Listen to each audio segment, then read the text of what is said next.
Good afternoon, everyone, and welcome. This is the City of Homestead Community Redevelopment Agency meeting. Today is Monday, October 18th, 2021, and it is now 5 p.m. I'll read the meeting statement into the record. The city will hold a hybrid CRA meeting. The public may participate in person at City Hall or virtually utilizing video conference via WebEx events or the toll-free conference call number. Please go to cityofhomestead.com/calendar for specific details and instructions on participation utilizing video and telephonic conferencing. The meeting can also be viewed live on the City Access channel or at the city website at cityofhomestead.com. Public comments can be made in person at the meeting or emailed to publiccomments@cityofhomestead.com. Those written public comments are limited to 300 words per comment. Written comments on specific agenda items, including your name, address, and the item you'd like to comment on, can be submitted by noon Sunday, October 17th, 2021, and will be included in the minutes. Written public comments on general matters, including your name, address, and your comment, can be submitted up until 30 minutes after the end of the CRE meeting and will be included in the minutes. Roll call, Madam Clerk. Board Member Avila. Here. Board Member Shelley. Here. Board Member Roth. Here. Board Member Bailey. Here. Board Member Fletcher. Here. Vice Chairwoman Faircloth Staggers. Chairman Losner. Here. Are there any deletions or deferrals tonight? None. Okay, thank you. Next item is tab 1, the approval of our October 12th, 2021 CRA board meeting minutes. And I'll entertain a motion for approval of those minutes. We have a motion to approve. Moved by Vice Mayor Faircloth Stagger, seconded by Board Member Roth. Are there any questions or comments? All in favor? Any opposed? Thank you. Next item, new business, tab 2, car number 3363. Home by Sweet Jaylene's Business Incentive Grant. Mr. Pearl?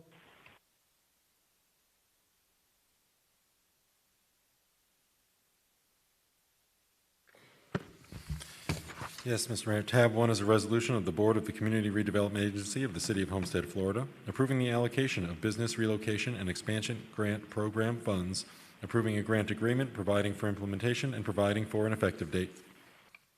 Thank you. Ms. Driver? Thank you, Mr. Chair. The Homestead Community Redevelopment Agency created the Business Incentive Grant Program to be used creatively to incentivize businesses to come and invest in Homestead. At this time, we have $500,000 allocated to this fund, and Sweet Jaylene's and Company, LLC, has submitted a request for a one-time business incentive grant in the amount of $150,000 to open Home by Sweet Jaylene's at 128 North Chrome Avenue. That is one of the bays. It's right in front of Paramount Dance Studios. Sweet Jaylene's is a cafe gatherings place, and instead of me reading the memo, they do have a short video that we can play for you, and then afterwards another short video about Sweet Jaylene's and some of the media coverage that they've received in the past. And then after the video, I'll be happy to introduce the owner who is here, along with several representatives and her partners for this project, if that's all right with Mr. Chair. Yes, thank you. Looking forward to it. Hi, I am Sharonda Day, and I am the owner, Chief Dessert Design Baker, and multi-business mogul of Sweet Jaylene's & Co. We are a Southern-based patisserie where we do our best to make sure that we make everyone's life sweeter, one bite at a time. Come on in and let me introduce you to myself and my family. I am a mother of two beautiful young ladies who are both present with us tonight. I have had the pleasure of being Danisha's mother for over 22 years and for being the first person in my family to send someone to college debt-free. Little Miss Ava Monet has had the pleasure of being on this journey with her mother, with Sweet Jaylene's, for the entire 11 years of her life. I was born and raised here in Miami, with roots from my parents stemming from Lake Charles, Louisiana. I am a proud graduate of G. Holmes Braddock Senior High School and an alum of the prestigious Nova Southeastern University, where I obtained my bachelor's in chemistry and psychology and an MBA with a concentration in health service administration. By the grace of God, I have been awarded many awards and accolades for the work that we have done. I am a proud inaugural member of the Startup FIU Food Program. I am a proud resident of the city of Homestead and a member of its illustrious groups, such as the South Dade Chamber, the Women's Club, and the NAACP South Dade Chapter. A little bit about who we are as a brand. It all started in 2010 when I lost a six-figure job overnight, not due to any fault of my own, but I spent 12 years being the chief of staff and legislative director for a local politician who did not win his runoff election. And so I found myself in this place where I had children to feed and I needed to feed them. And so Sweet Your Lanes was birthed. And we grew very quickly to being the premier taste of the suites and the clubs at the Hard Rock Stadium, BB&T, various NBA and NFL players. We've won many awards, and we are proud members of our community through all of our brands, Sweet Your Lanes, Defense Tea, our nonprofit 501c3, the Sweet Exchange Miami, and now Home by Sweet Your Lanes. We've all heard that there is no place like home, but I would like to suggest that there's nothing that tastes like home by Sweet Your Lanes. You can have your favorite pie from a cafe, your favorite cake from your favorite restaurant, but there is nothing that tastes like home. And that is what we can't wait to bring to the city of Homestead, its residents and its visitors as well. We are committed to the community and changing it and making it better, one bite at a time. How we're going to do that is simple. We will hire from our community. We will specialize our products to our community. We will make sure that our visitors can't wait to taste home as they pass through our city. This will be a safe gathering space for all. Everybody is welcome at home. It isn't just about the food products or the drink products that we offer, but it is about offering a window and a door to a better life and in turn a better community. You can have training programs to reacclimate us to the workforce, as well as job placement, hydroponic growing, to teach our communities that you too can eat healthy and live longer. And we'll teach them how to grow indoors and give them access to fresh fruit and vegetables right in the comfort of their own home.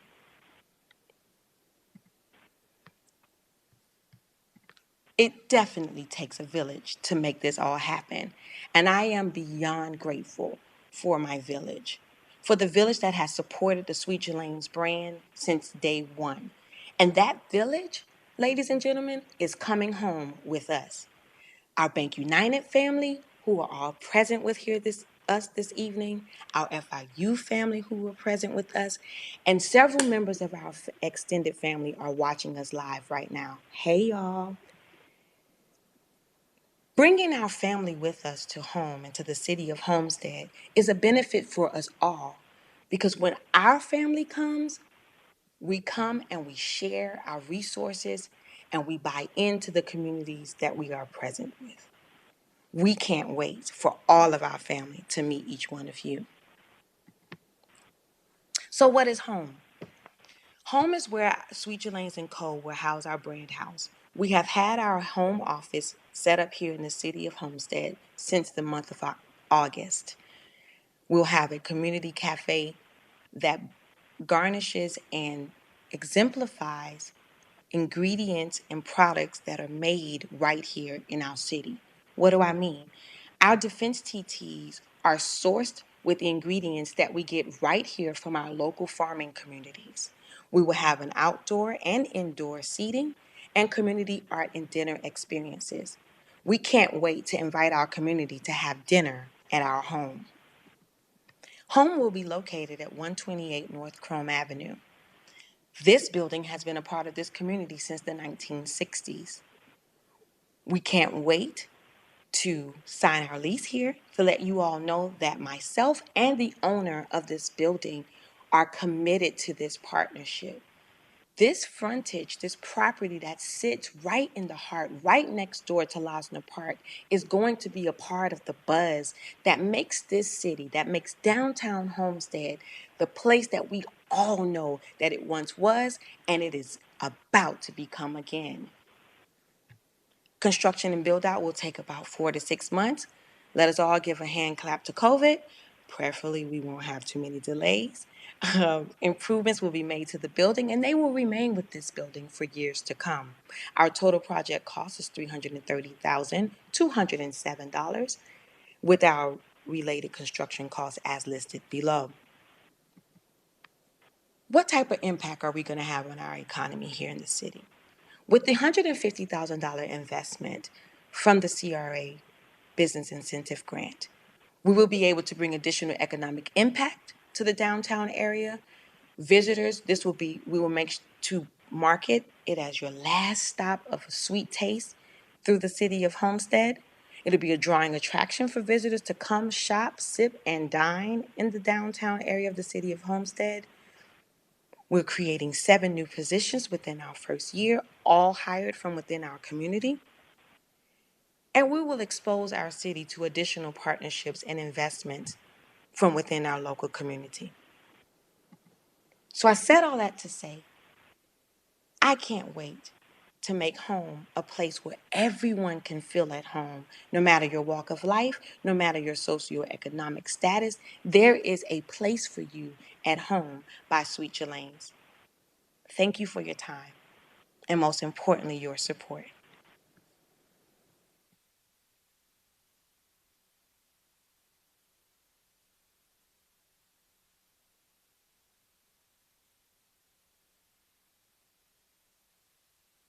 Welcome back. A South Florida mother of 2 letting go and letting God show her the way when her life fell apart 10 years ago. And now, thanks to a special startup program at FIU, she's enjoying the sweet taste of success and sharing her story to inspire others.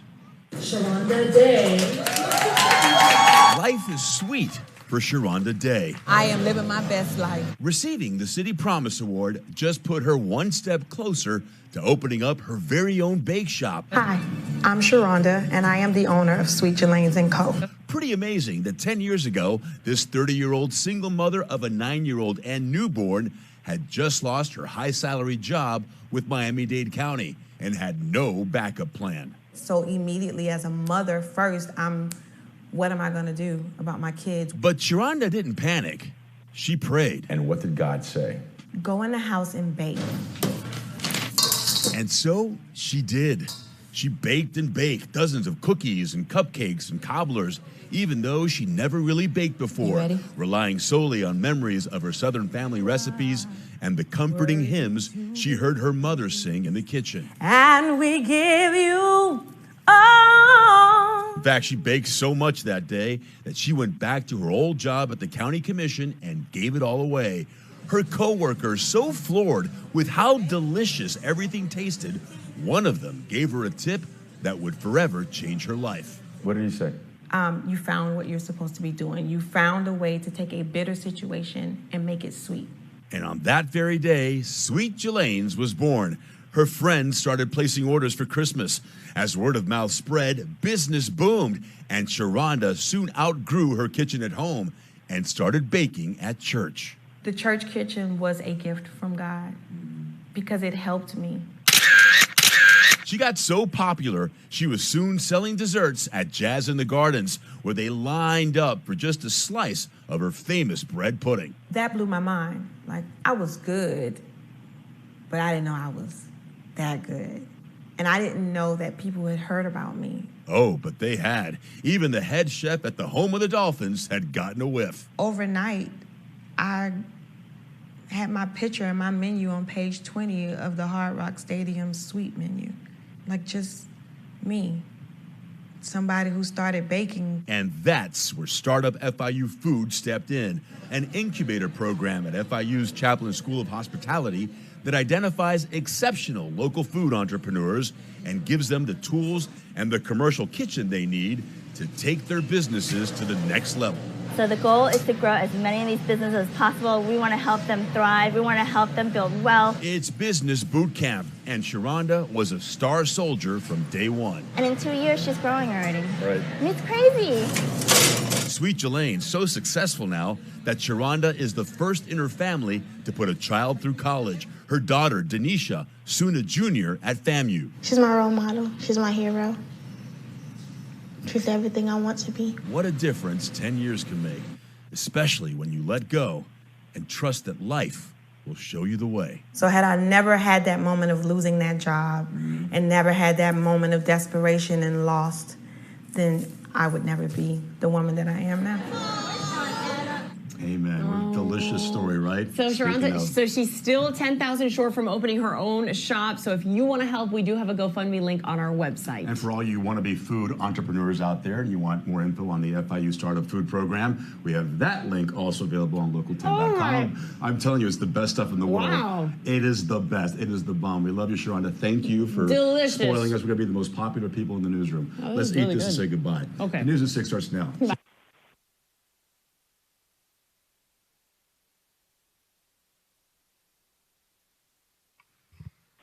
Mr. Chair, Sharonda is here, along with several of her partners, and I think there are some folk online as well, but she has Bank United representatives here, and representative from FIU Startup, and I'm not sure who's on the line, but if you would like, she's available to answer any questions that the board may have.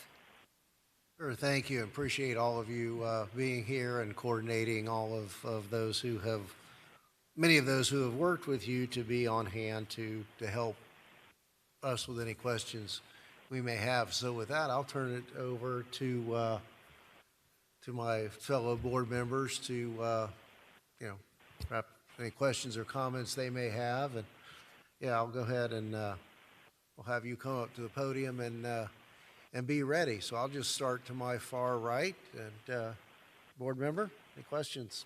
Thank you, Chair. Good evening. Thank you for being here today. Thank you for having me. Good evening. You're To each of you. welcome. Congratulations. I applaud you on your accolades and your dedication and your passion. I think your resourcefulness speaks volumes, getting through those challenges.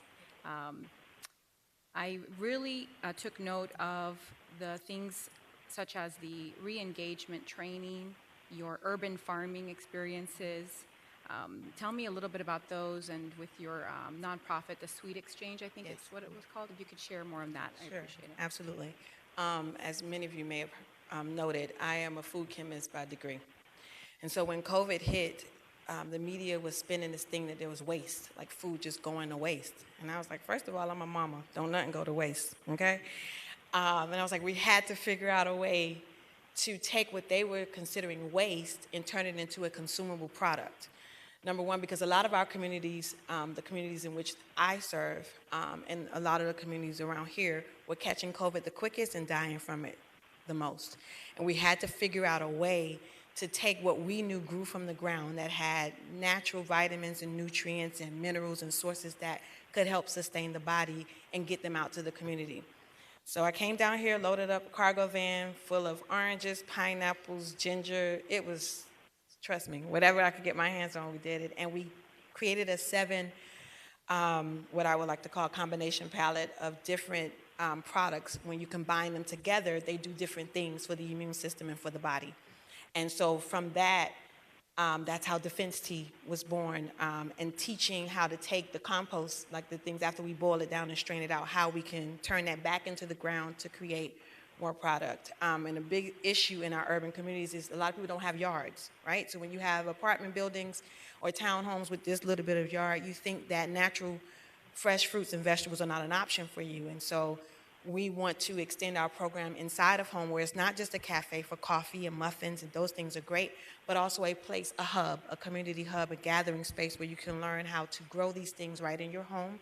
There are 2 weight-bearing columns inside of the facility that cannot be removed, so we're going to turn them into like the beanstalk concept from the book and just grow up the columns so people can see that the mint that we use in your tea, we pluck it straight from in here, just so that you can see that you too can do those things at home. And the Sweet Exchange was born as my way of exchanging good food and great healthy drinks in order to create a better community. It didn't matter what neighborhood you lived in the midst of COVID. It didn't matter what kind of job you had or how much money you made. We were all in the same boat.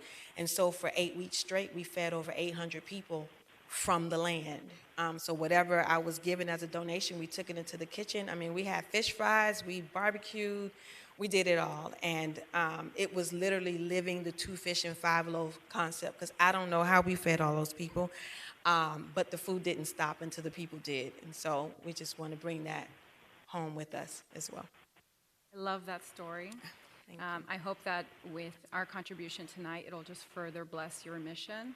And my understanding is that you are getting your ingredients from local farmers here in South Dayton in the Homestead area. Absolutely. Okay, so I think this is a great opportunity to bridge our commercial efforts with our farmers and to show that support back. And if you're telling me that some of your ingredients in your chocolate cake is going to improve my immunity, I am all for it. So thank you so much. Especially when it's made with coffee. So you can kill 2 birds with 1 stone. Thank you. Thank you so much for answering my question. Thank you so much. Thank you. Board Member Bailey? Thank you, Chairman. Thank you also for this very sweet presentation. I especially love the community involvement and outreach that you are doing. I think that it is a really nice fit for our downtown. You know, with the locally purchased ingredients, we just started a monthly farmers market right here in the City Hall Plaza. So I see some opportunities there. In 2018, I helped start something called Art Walk Homestead, and one of my biggest things with that also is to try and encourage more healthy eating. So we always try to do a food demo. I think that food is art. So I did a lot of research on hydroponic gardening, and there are so many opportunities. You don't need that yard. So I really love that concept for our area. I think it's a really nice story, and I wish you much success. Thank you. Thank you. Thank you, Chairman. Thank you. Board Member Ross? Thank you. You have a lot of talent.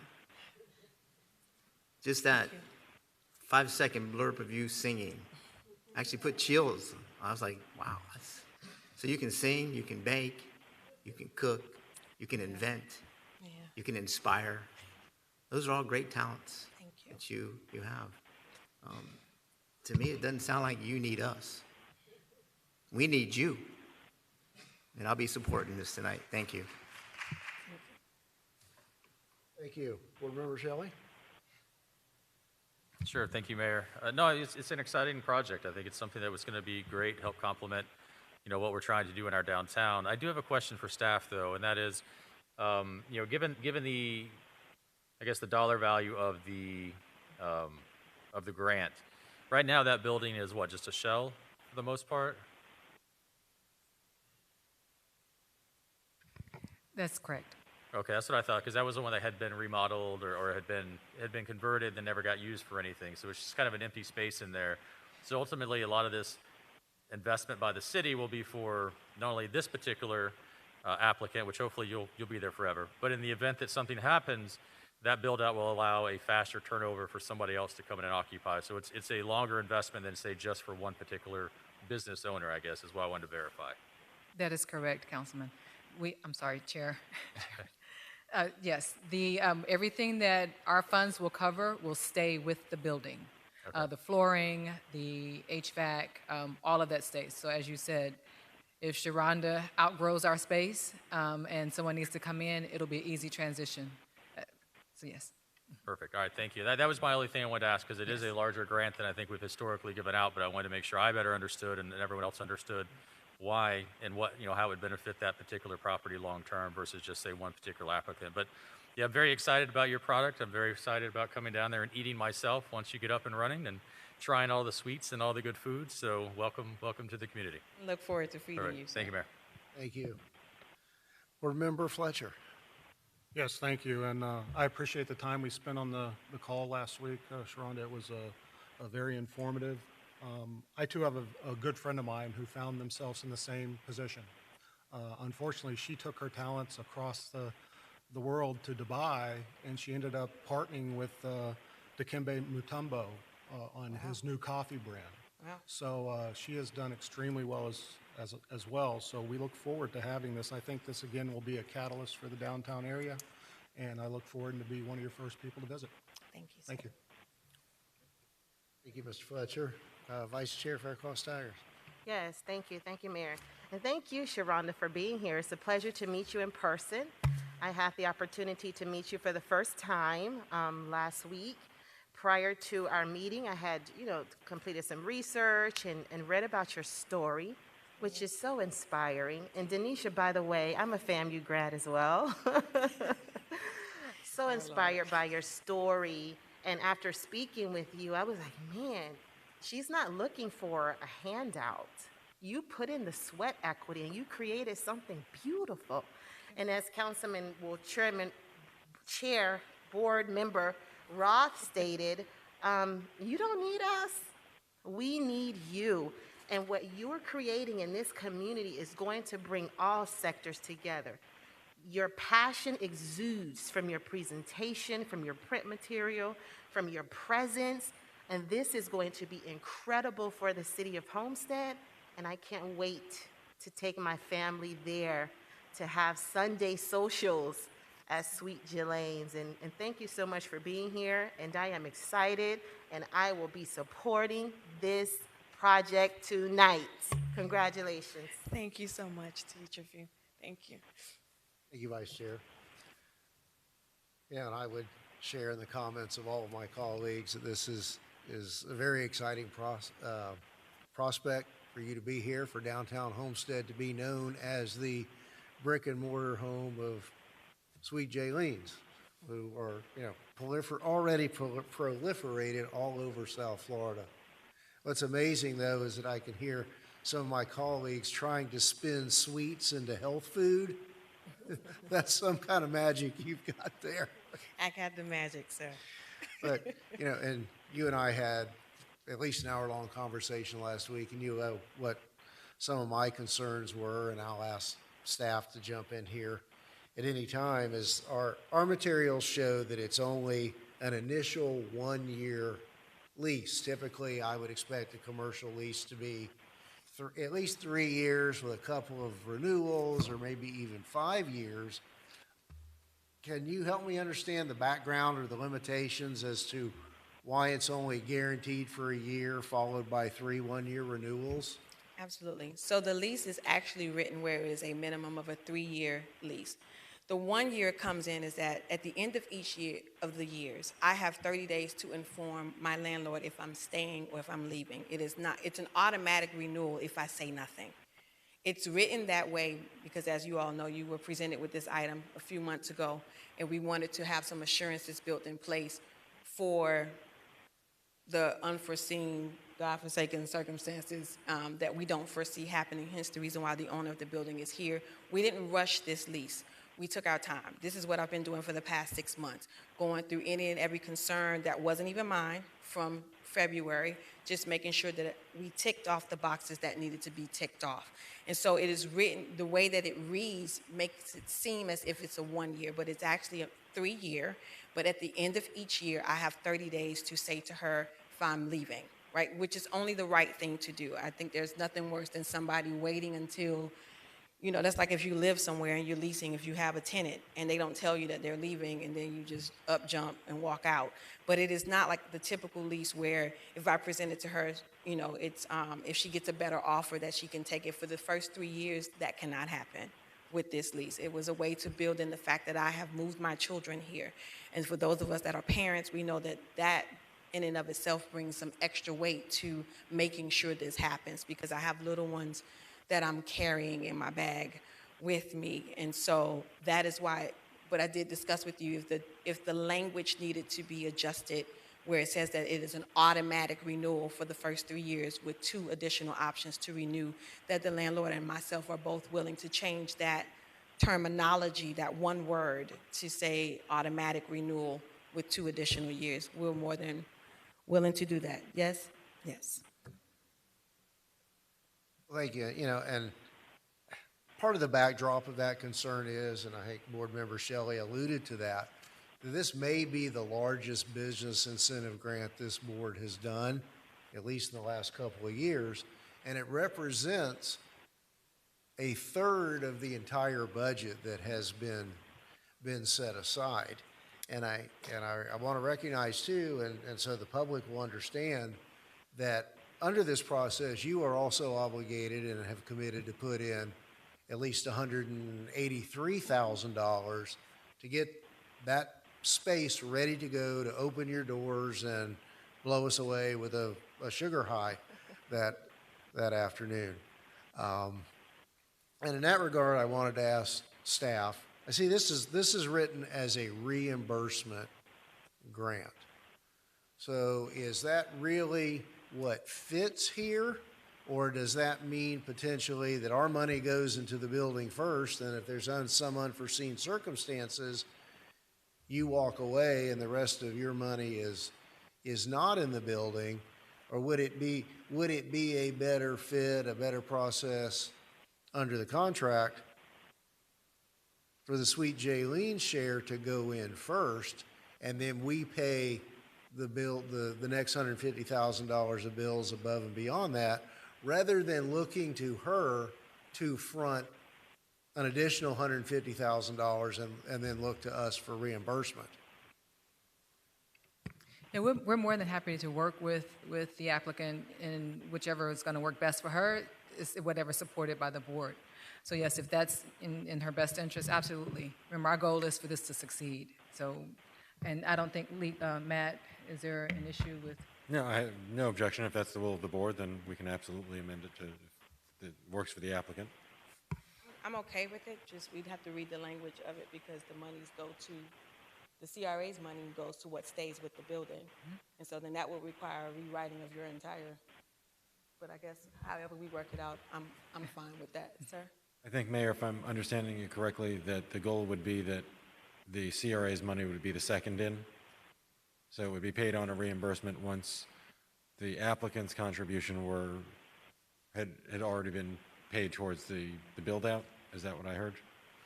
That's what I had in mind, that the applicant would demonstrate that she had met her obligation first, and then would continue to do the work and come to us and present the bills to be paid for the next $150,000, rather than have her spend it the 150 first and then be reimbursed. I mean, she's got, under that scenario, she's clearly got the skin in the game first.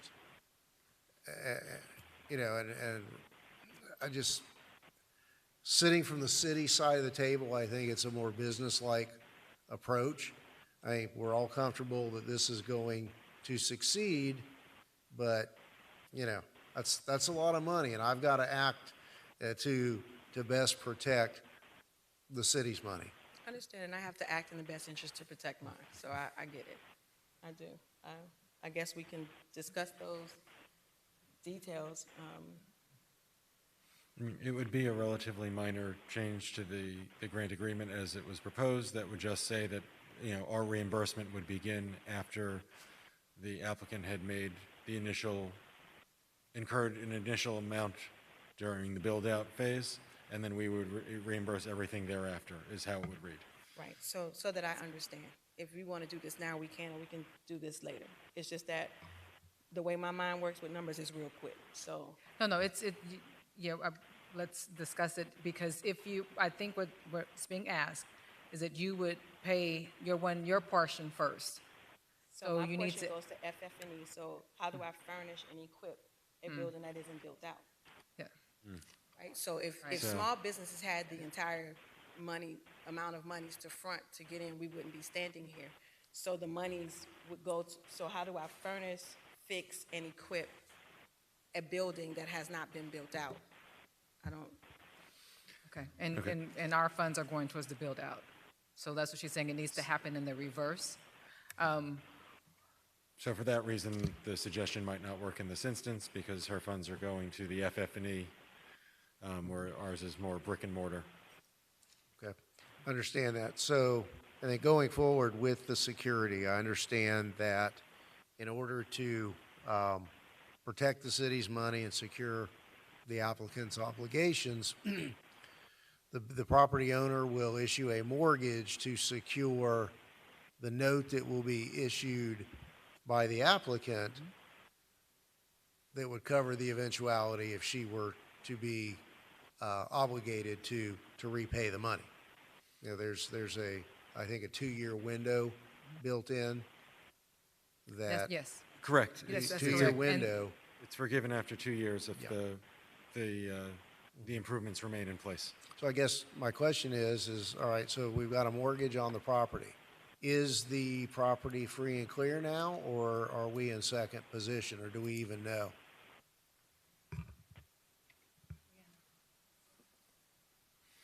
We can ask the owner.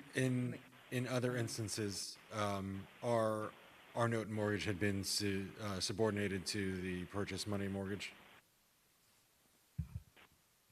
I get that. I mean, and again, this is a phenomenal project, but this is a big chunk out of the budget for one initial project, and I want to at least ask those questions now so that later we don't have the why didn't we think of that. You know, for future projects, I'd like to see I think the lease is an important part of our package, and I think probably the more business-like way to have accomplished this would have been for the lease to have been executed already, conditioned upon the grant of the approval of this grant, rather than signed after the approval of the grant.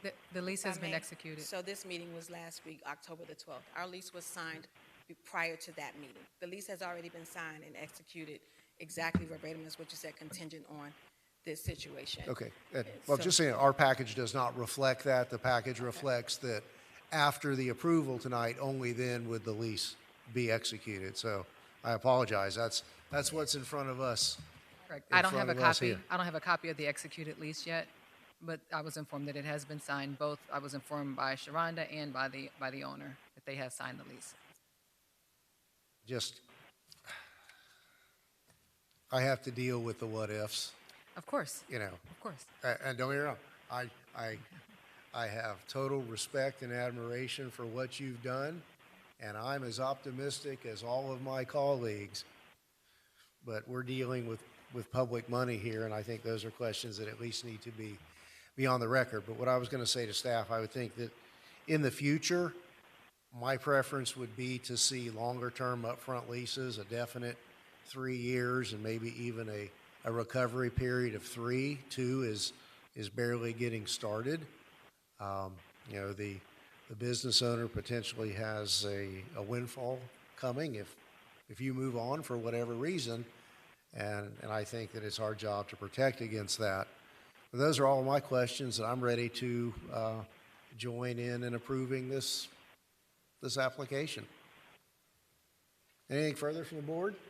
Yes, Mayor. Did I hear? Yeah. Yes. Vice Chair, yes. Yes, thank you. I just wanted to add, those questions are very valid.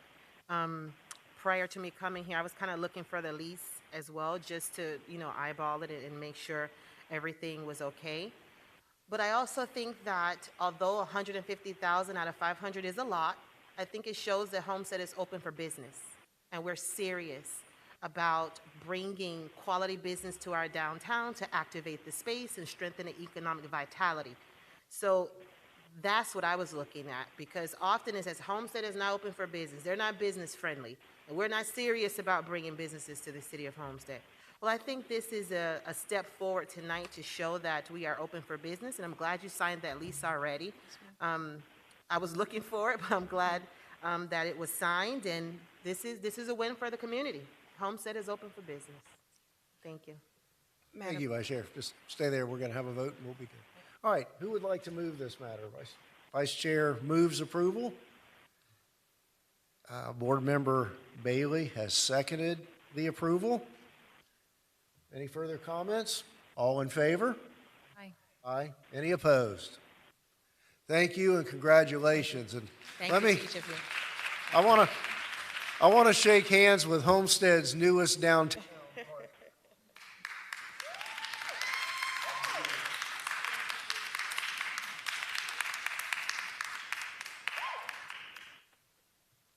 All right, next item. Tab 3, car number 3386, Centennial Management Development Agreement Amendment. Mr. Pearl? Yes, Mr. Chairman, this is a resolution of the Community Redevelopment Agency Board of the City of Homestead, Florida, approving a First Amendment to the Purchase and Development Agreement with Centennial Management Corp. And providing for implementation of the First Amendment. Thank you. Who's got So it? I'll jump in with this one. At the last meeting, there was extensive discussion over the extension of the agreement or amendment of the agreement to provide the developer with the option to apply for sale funds, which would realize a purchase price of $500,000 versus the $2 million plus that would be achieved with the low-income housing tax credits. There was discussion at the last meeting about coming up with a framework under which potentially the city could realize a full $2 million purchase price with the sale funding. We had some conversations with the developer. It appears that that is not possible. And so what we brought back tonight, and your development partner is here to answer any questions, is an amendment to the agreement that would authorize them, theoretically, if it's the will of the council, to apply for the sale funding. And if achieved, the city would receive the $500,000 sale price. So I'll defer your questions to the developer about how we got here, and I'm here to answer any questions along the way. If it's the will of the board, let's hear from the developer's representative, and perhaps she'll be able to answer our questions before we have to ask them.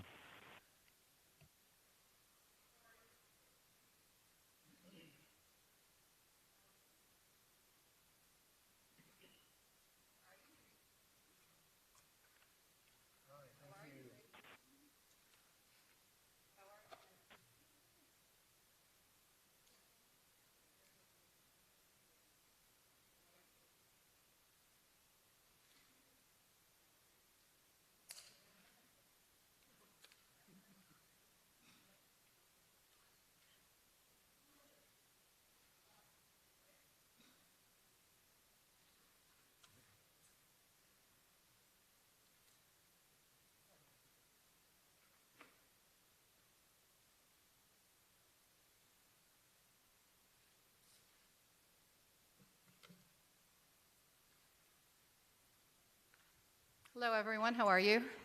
Thank you so much for the opportunity to present tonight. And as you know, we're here regarding an amendment and an extension for Lucy Landings. And I think if you look at the paperwork I gave you a PowerPoint presentation just as kind of an update to remember what the community is supposed to look like. And then I gave you the 4% deal and the 9%, what it looks like as well. And so what we were thinking, if you look at my letter, we kind of have two options. And obviously we have the option that we have a sale loan that we could put in tomorrow.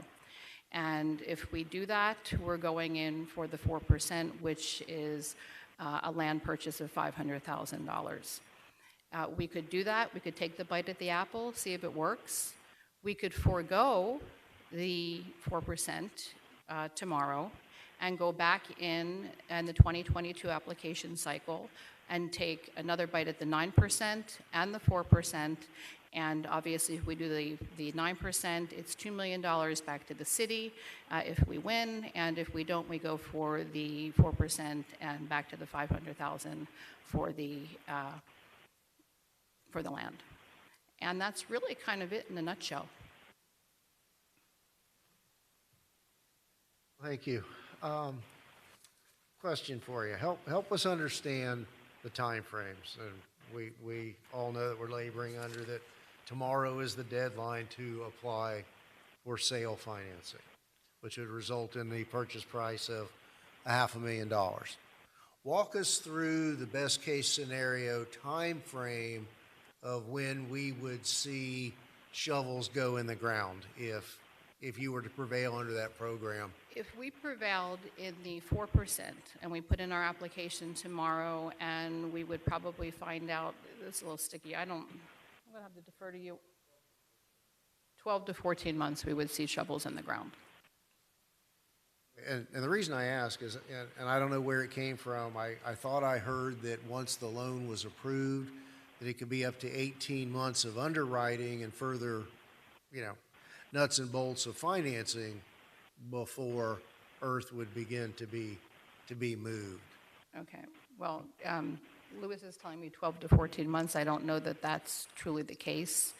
But I can tell you that with the 4%, we go in, we find out if we're awarded the application. We go in for the 9%, we would go in sometime early to mid-summer, June, July of 2022. We would find out if we won that award probably sometime September, October. Again, these are just loosey-goosey dates. If we win the 9%, we have to obviously go through a period of challenges, and then we would probably see shovels. If we won that, we would probably see shovels in the ground sometime maybe around October, November of Yeah, you have to go in for a site plan approval in front of the city. Then after that, you have the architect to start making the working drawings. That takes 3 months longer. And then whatever it takes to get the permits through the city. And that's usually the most time-consuming factor to us getting going. Plans and permitting. Yeah. Okay. Oh, let me ask you then. So then I guess the more basic question is, if you applied for sale tomorrow and you were awarded, what would be a guesstimate as to when you would be notified that you had been approved for sale? This is October, November, December, I think. It would be within like 6 weeks or 2 months. You would know that you scored the win. Then it's subject to an appeal process. Usually with the sale, it's not as competitive as like the 9%, but you still have to go, the staff awards you, and then it has to go to the board, which is a month later. So it takes about 3 months, but within 6 weeks, kind of. You're 90% certain. So I guess what I'm getting at is that if you applied for sale, you would know whether you were in or out prior to the date that you would need to file for the 9%. Yes. Okay. Now, and I appreciate that clarification, but I guess I'll ask Mr. Pearl. Does the amendment that's before us tonight give us both of these options? It really does or doesn't? What? So to try and provide the most flexibility, the way that we teed this up is, if you wanted the sale, then it's subject to the certain provisions within this agreement. The city manager can issue a letter notifying them that they are allowed to apply for the sale loan. And so if you wanted to move forward in that instance, and we took that direction tonight, and with the approval of the amendment, there would be a letter issued to the developer with this that allowed them to go forward and submit that sale application tomorrow, which we discussed with their counsel, and they said would be fine for the purposes of their application. So that's the way that we did this, to provide us with a little flexibility. If we don't want to move forward with the sale, then we won't. If you want to move forward with the sale in 2022, after you feel you would like to explore the 9%, then this contemplates the extension for the purposes of the low-income housing tax credit for the 2022 cycle, and then we can make a determination and issue the same letter that we would for the 21 for the 22 on the sale. So we tried to build in as much flexibility as we could, not knowing what the direction of the board was going to be. Okay, so and again, let me I guess try to get to my point. Yes. If they go forward tomorrow, if this amendment is approved and they go forward and apply for sale tomorrow, and they are awarded sale and they notify us of that, that's the end of the story. Yes. Correct? We don't have the option built in here to say, you know what, we're willing to ride it out for another $1.5 million, go ahead and reject the sale and apply for the No, tax credit? we had included that in the original amendment, but after further discussions with the developer, they said that that was not going to be feasible for them, and so we had to remove that option. So if we move forward with the sale and tomorrow's application cycle, for the 21 application cycle, and they are awarded, then that's it. That's the ballgame. So, and again, let me go back to the applicant. So let's say you prevail. Roughly 18 months from now, we're going to have the ceremonial groundbreaking out at Lucy Landings. If More not or sooner. less. More or less, but Okay. probably a little less. than If we say, you know what, we want to hold out for more money, how much more delay are we talking about under the assumption that you would be awarded the tax credits in the next cycle? How far out are we then? You'd probably see shovels in the ground. If we found out we won sometime in September, you'd probably see shovels in the ground sometime, we would hope for maybe around May. October, November, It would delay you around 8 months, Yeah. Mayor. 8 months? About May. 8 months, Okay. yeah. All right. That's a tough, it's kind of a tough call. Anything further, and I'll kick it off to the board members to see what their questions and concerns are. Board Member Shelley? Anything at this point?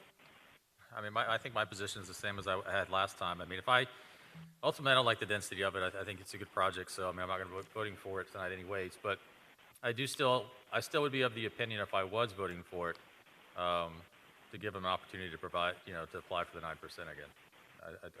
That would be my direction if I was going to be voting for it. And I would like to say, Councilman Shelley, I saw you on television, and you did a great interview. Just so you know, we gave you these options because this is your city. This is what we want you to be comfortable with. So whatever you pick tonight is fine by us. We're just giving you all the options. You are rolling the dice a little bit if you go for the 4%, because if we win, game over, we build. If we don't do it tomorrow and we go for the 9%, we still have the option for the 4%, and we're delayed until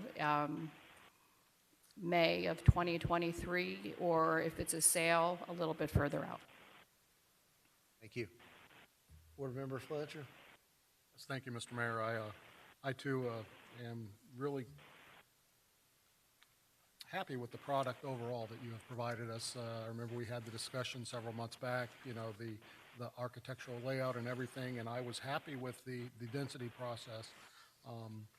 But I think we need to, my opinion is I believe we need to hold off and let's move forward and ask for the 9% tax credit first and go into the 2022 cycle. And if that's a potential for us, absolutely. I think we get the best bang for our buck there. And if we're not awarded, then we go back into the original process that we talked about with the sale funds in 2022. Thank you. Thank you. Would you like to weigh in now, or you want me to come back around? I'll come back around. Board Member Avila. Thank you, Mayor. I think obviously the challenge here is the financing. Is there any way that you'd be willing to consider amending the contract to eliminate the financing contingency and perhaps closing on the transaction as a sale with deed restrictions so that we ultimately get the product we want, but it gives you all the time that you need and all the options that you'd like to execute your development, but be Closing on the closed property at what price? at a price that we're willing to negotiate, perhaps the $2 million number.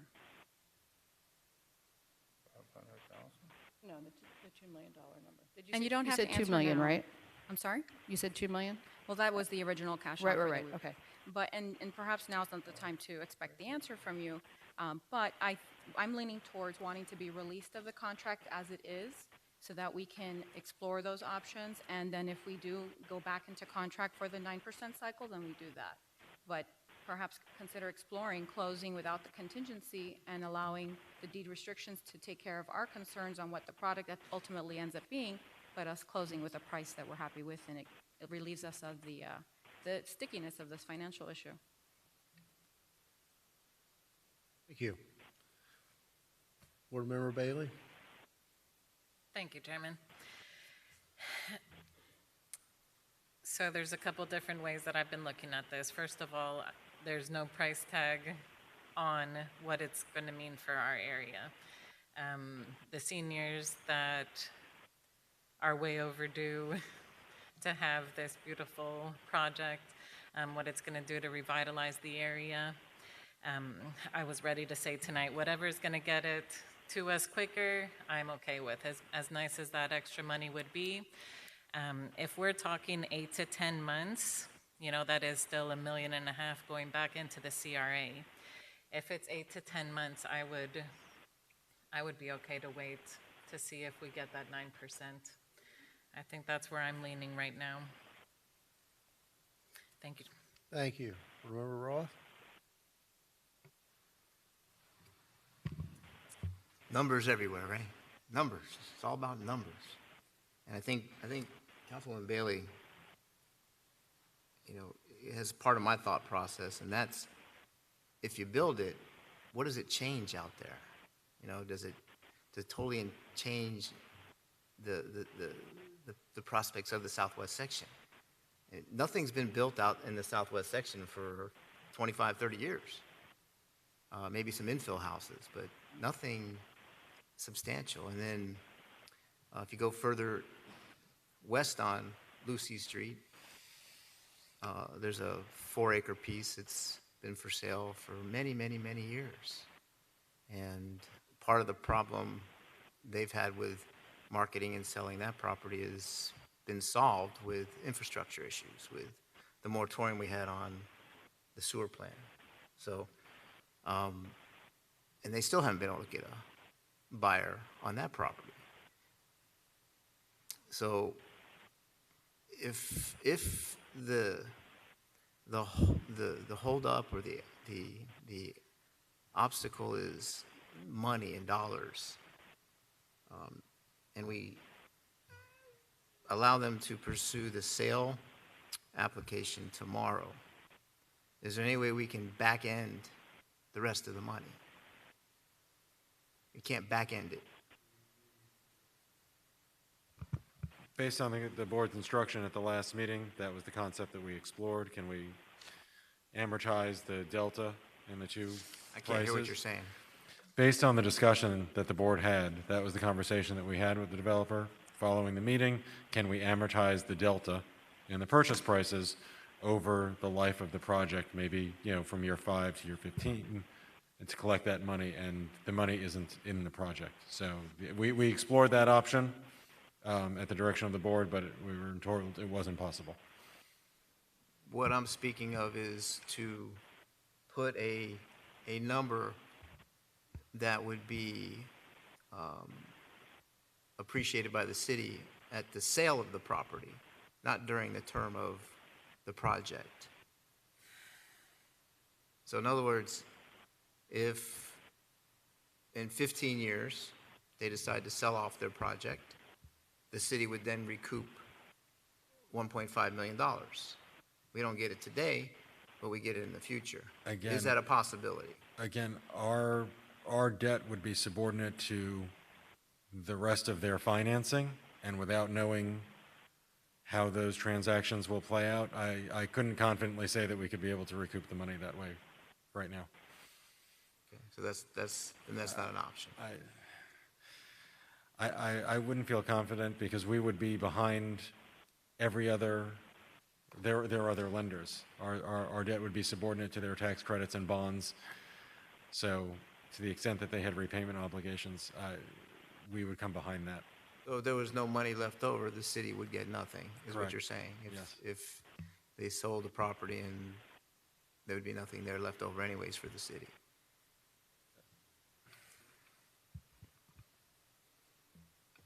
I'm happy to get this thing going. You know, let's move it forward. I mean, the southwest section has been in dire straits for years. A 21st century building, the kind of product that you guys have shown us that you're going to put there, can only add value to the entire area. I can't see it taking away. And sometimes You've got to look past the past, forgive the losses that we may suffer on that property, but that will also enhance the future of the southwest section. With that, I'll rest. Thank you, Mayor. Thank you. Vice Chair? Thank you, Mayor. And thank you, Councilwoman Bailey and Councilman Roth for your comments, because that's where I am. And I wanted to wait until the end before the mayor to speak, because oftentimes we make decisions based on our life experiences. And in the Southwest community, there's a perception that we don't care about their best interests, and we're not creating opportunities for them to have a better quality of life.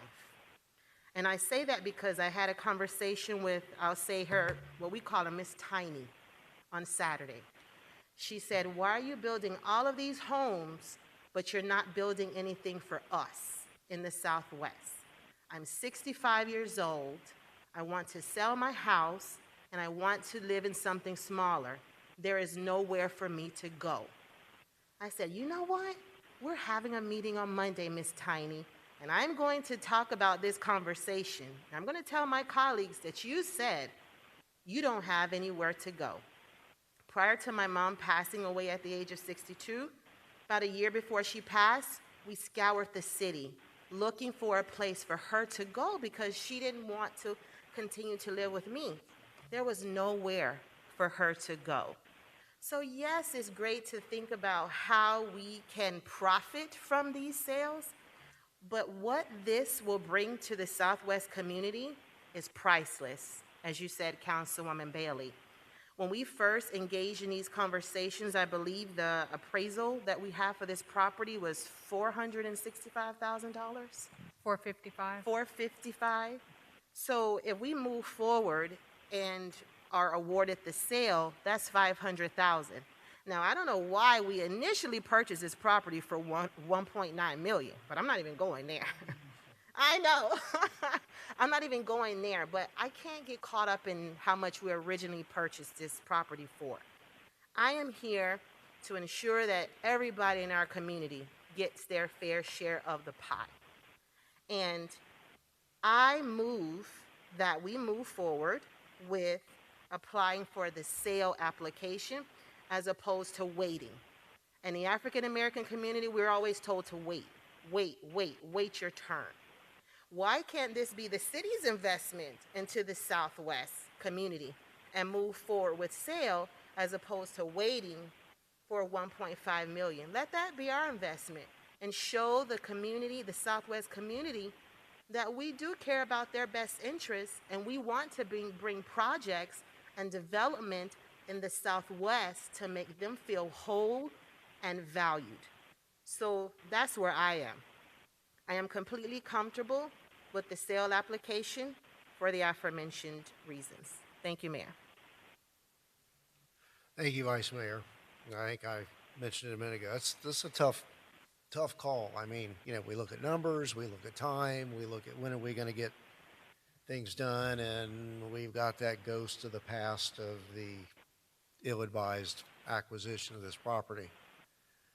But it seems to me, to your point, Vice Chair, and a couple of my colleagues, that sale gives us a little more certainty sooner rather than later. We're not going to have any certainty until this time next year if we forego that opportunity. And I feel as though we need to allow that flexibility to let it go forward and move on and show some progress. There's been a lot of false starts, not only on this parcel, but throughout the Southwest, and it needs to happen. And we'll get creative and find other ways to make up that potential difference somewhere else. You won't hear me, say these things too many times, but this is that bad penny we need to polish up and move forward for the entire community. That vacant lot sitting there since 2006 is inexcusable, and I'm ready to go forward with the amendment as presented, and we'll see what happens. So, did I hear your comments in the form of a motion to approve the amendment as presented? Moved by the vice chair. Do I have a second? Second by Board Member Bailey. Is there any further discussion? Board Member Avila. Thank you. I just wanted to clarify that my hesitation with this project is not for the project itself. The design, the concept, obviously the need are all merited and will serve a great purpose in the community. I think my hesitation has been the real swift change in the terms from the price point, obviously, and that kind of was a sideswipe because we were initially told we were asking for just an extension of time. I wasn't aware initially that there was going to be a huge change in price. And that appraisal is practically 2 years old, or almost 2 years old. So considering that there's a much larger investment from the city into this transaction than what meets the eye now, but with what I've heard today and having been told earlier today, or being asked earlier today in another conversation, a similar conversation, what is the city doing to help the social issues in our community? I think now this would be a good answer that I can give. But I do need a clarification on the timing. How much extra time are we actually giving under this agreement?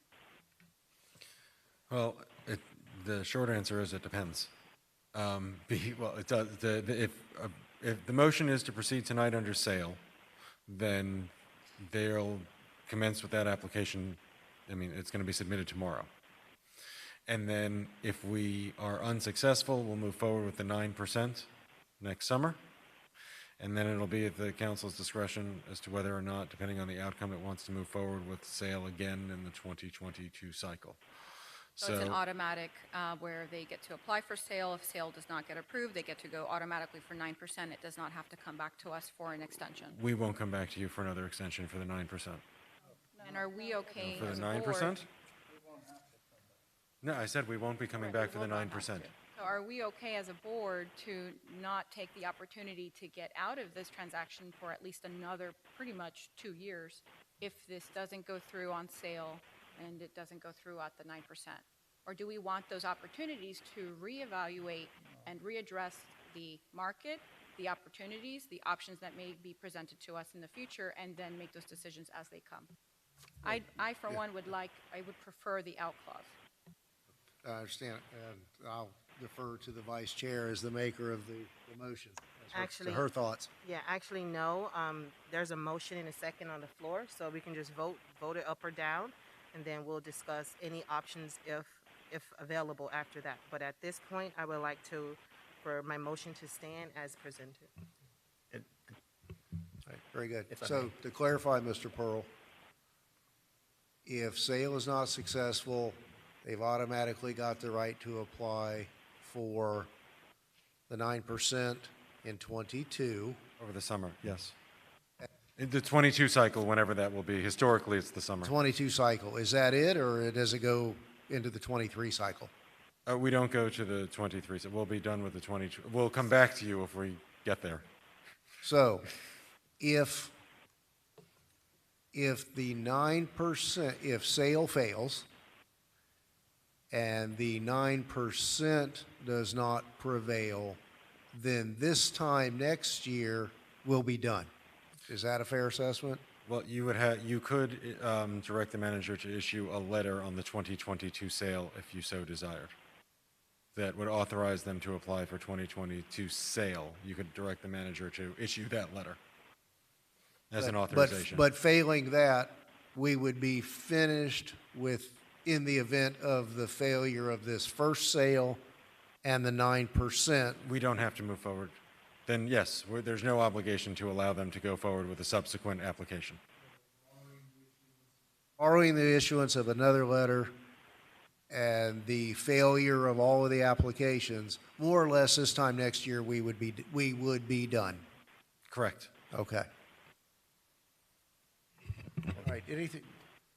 Board Member Roth. Thank you. This might be a dumb question, but I just want clarity on this one. The sale fails, if it fails, and they go to the 9%, is a $2 million clause back in there? Are we getting paid $2 million for the property at the 9%? Yes, Yes. absolutely. Okay, Yes. I just want to make sure that's Now- out there, so that. Yes, the purchase price is dependent on the mechanism of the financing that's used. So ultimately, if it's the low-income housing tax credit, the 9%, then yes, the CRA would realize the higher purchase price. Got it. I just want to make sure I was clear that that's the way it would work. Yes, sir. All right, thank you. Thank you. Is everyone comfortable? Yeah. Yes, Mayor, I was going to just ask if we can call the question. I think Mr. Fletcher was ringing in sorry. before I'm that. sorry. so- I'm sorry. Go ahead. Board Member Fletcher. It'll be real quick, I promise. Not really affecting this particular property, but I do want to say we have done some things for the southwest section here over the last couple of years to include, the apartment buildings that are just to the north of West Homestead High School. I believe those are coming up with a new design and renewal. Do we know where we are in that prospect of that particular project that we discussed about 6 Is or 8 that months Homestead ago? Gardens? Homestead Gardens. Which has not really come before us yet, has It it? hasn't become for us here, it's come for us in the private rooms. The county project, yes. But ultimately, there's something going to be done in the southwest section at those buildings because they are in dire need of fixing. Okay. That's it. Thank you. All right, so we have a motion and a second to approve the amendment as presented tonight. There's nothing further. All in favor? Aye. Anyone wish to be recorded as a nay? Nay. Board Member Shelley is a nay. Are there any other nays? All right, so 6-1. Thank you all. Thank you, everybody. Thank you very, very much, Appreciate it. and thank you for this opportunity. And I just wanted to say, Patricia, I did some research recently on how many seniors you actually have here in Homestead, and out of the 46,000 approximate adults, 5,600 of them are seniors. And I also looked to see if there were any senior affordable housing communities, and in this southwest area, there are not. So I think it's a great thing that you're doing for your community, and we're very, very excited to be part of it, and thank you very much. Thank you for coming down tonight. Appreciate it. All right, anything further, Ms. Driver? No, Mr. Chair. Madam Manager? No, Mr. Chair. Mr. Pearl? Nothing further? Board members? Move to adjourn. All in favor? Board Member Bailey. Got to be fast. Very quickly.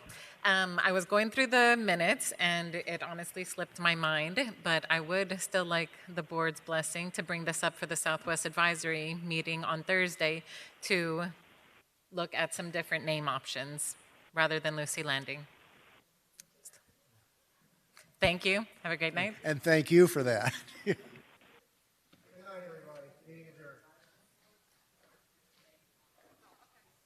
Thanks for using WebEx.